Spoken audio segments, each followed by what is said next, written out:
ശില്പനിർമ്മാണ രീതികളിൽ നിന്ന് വ്യത്യസ്തമായ ഘടനകളിലൂടെ ജീവൻ പകർന്നു നൽകുകയാണ് ഗുരുപ്രസാദ്. പ്രതീകാത്മകമായ ഒരു ശവക്കല്ലറയും ഋഷികേശിൽ നിന്ന് പകർത്തിയ ഗംഗയുടെ നിശ്ചല ഛായാചിത്രങ്ങളുമാണ് ശില്പത്തിന്റെ പ്രധാന ഭാഗങ്ങൾ. പട്ടിൽ പൊതിഞ്ഞ പീഠത്തിന്മേൽ പുഷ്പഹാരമണിഞ്ഞ നിഗമാനന്ദയുടെ ചിത്രവും ഇതിൽ ഉൾപ്പെടുത്തിയിട്ടുണ്ട്. കൂടാതെ പശ്ചാത്തല സംഗീതമായി ശ്രീ മഹാഭാഗവതത്തിലെ ഭാഗങ്ങളും ഈരടികളും ഈ ശില്പത്തിന്റെ ഭാഗമായി സജ്ജീകരിച്ചിട്ടുണ്ട്.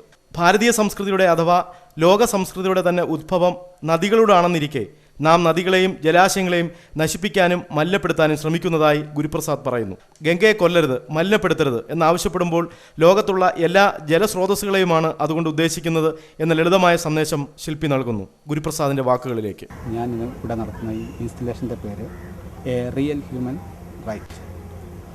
ഈ ശില്പത്തിൻ്റെ പ്രത്യേകത എന്ന് വെച്ചാൽ ശില്പത്തിൻ്റെ രീതിയിൽ ഒരു നൂതന സംരംഭമാണ് ഈ ഇൻസ്റ്റലേഷൻ സ്കൾപ്ചേഴ്സ്.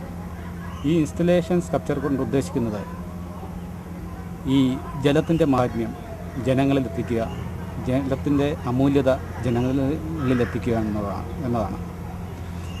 ഈ ഭാരതീയ സങ്കല്പത്തിൽ പുണ്യനദിയായ ദേവനദിയായ ഗംഗയെ ഭൂമിയിലെത്തിക്കാൻ ഭഗീരഥൻ ചെയ്ത പ്രയത്നം നമുക്കെല്ലാവർക്കും അറിയാം.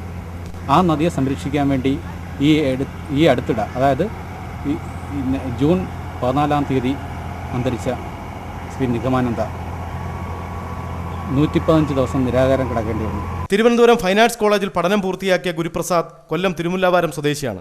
2005 കേരള ലളിതകലാ അക്കാദമി അവാർഡിന് അർഹനായിട്ടുണ്ട്. കൊല്ലം ജവഹർ നവോദയ സ്കൂളിലെ നവോദയ ശില്പവും 1000 മുഖമുള്ള അഷ്ടമുടി കായൽ തുടങ്ങി വ്യത്യസ്തങ്ങളായ ശില്പങ്ങൾ ഈ ശില്പി തീർത്തിട്ടുണ്ട്. ന്യൂസ് ബ്യൂറോ, കൊല്ലം.